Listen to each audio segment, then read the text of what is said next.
This is Jordan Tower with JT News. Make sure you smash that like button, smash that subscribe button. Let's get right into the news where we got this fake Little Baby kid.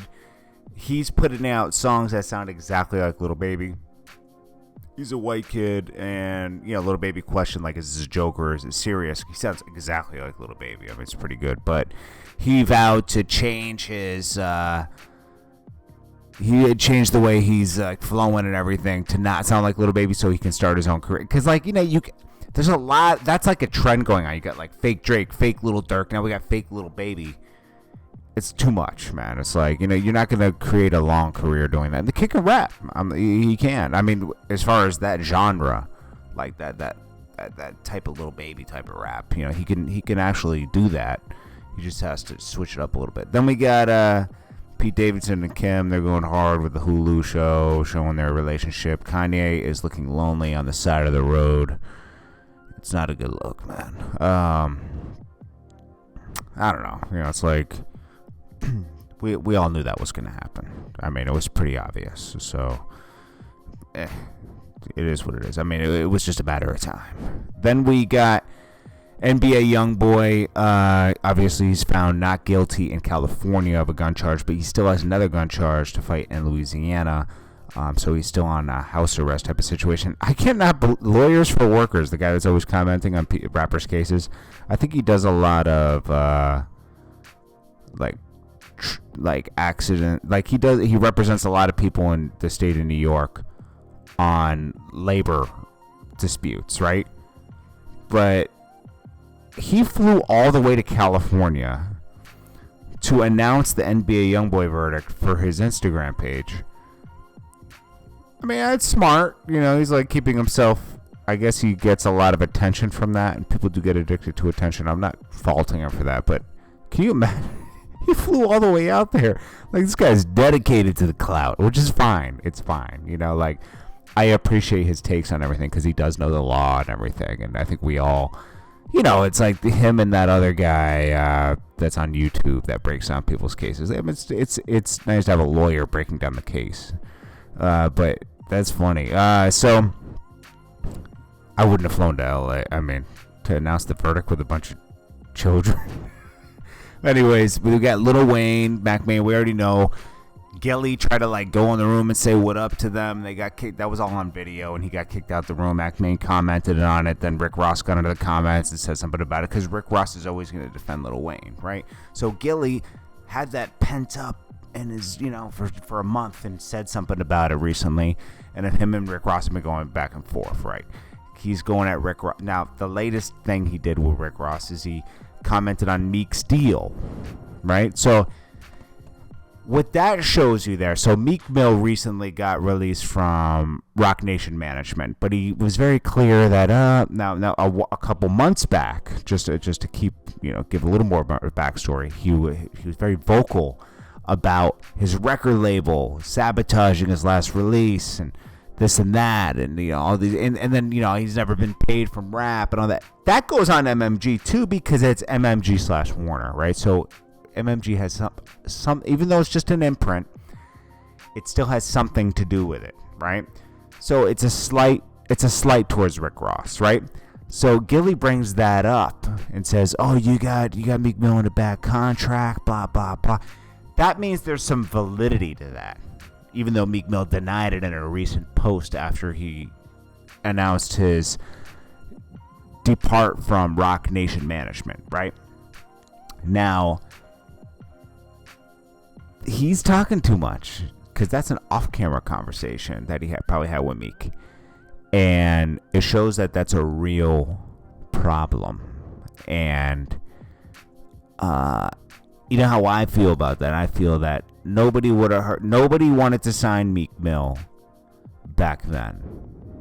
It's 100% facts. Nobody could see that Meek Mill had more to offer than yelling on a track, right?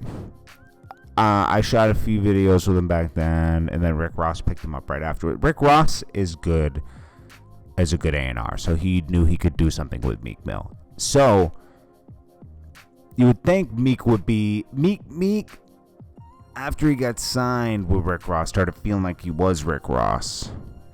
and was in competition kind of work. It was a weird thing. He wasn't playing the artist role anymore. He was more unappreciative. And you could be the most talented person in the world, but if someone doesn't, it always takes a little bit more than that.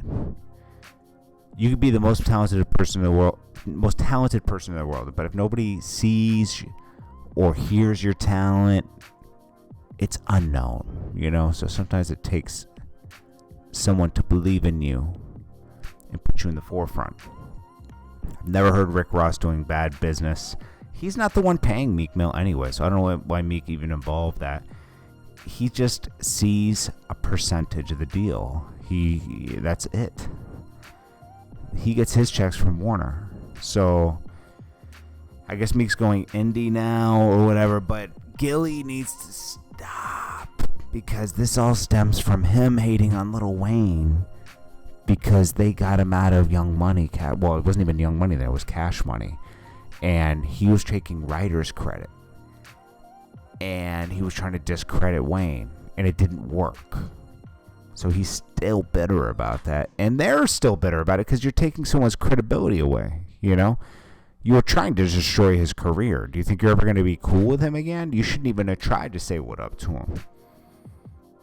So, that's all I'm going to say. But, you know, GILLE's doing his thing with $1 million worth of game. And obviously Rick Ross is doing his thing with the Wingstops and everything. So, it is what it is. Then we got Kodak Black. Is his lawyer going to get him out of this jam? Well, you know, he's facing... they're going to revoke his probation and put him back in jail if they don't do that. So they got to somehow show unlawful search or something. I mean, Kodak Black hasn't been careful enough. You know, you don't want to have any police contact when you're on probation. You know, so I don't know. We'll see. But 30 perks. 50,000. The 50,000 cash is like whatever, but the perk, they're trying to make it illegal for you to carry cash. But the perk thing, now he got caught with dirty P a couple months ago. The judge gave him a chance to get clean. We'll see how that works out. Est Gee calls out Balenciaga for selling fake shoes. I don't know. I think that he had some real shoes and he had some fake ones. That's what I think. Cause like, I don't know about this, but we'll see how that pans out. He called out the store and everything. Then we got last Mulatto. Another song about, you know, talking about your private parts, non-stop. I mean, that's like the cheat code with female rappers right now. It's all it is. There's no substance, you know. Has it always been a little bit of that? Sure. But that's all Mulatto talks about. Or Lotto. I guess we call it Lotto now. It's like, come on. That's all you talk about. It's a little too... It's like, come on. Do you have any talent? There's Kanye. And then that's it. Alrighty. Appreciate you guys. JordanTower with JT News. Make sure you smash on that like button. I'll check you guys on the next one. Peace.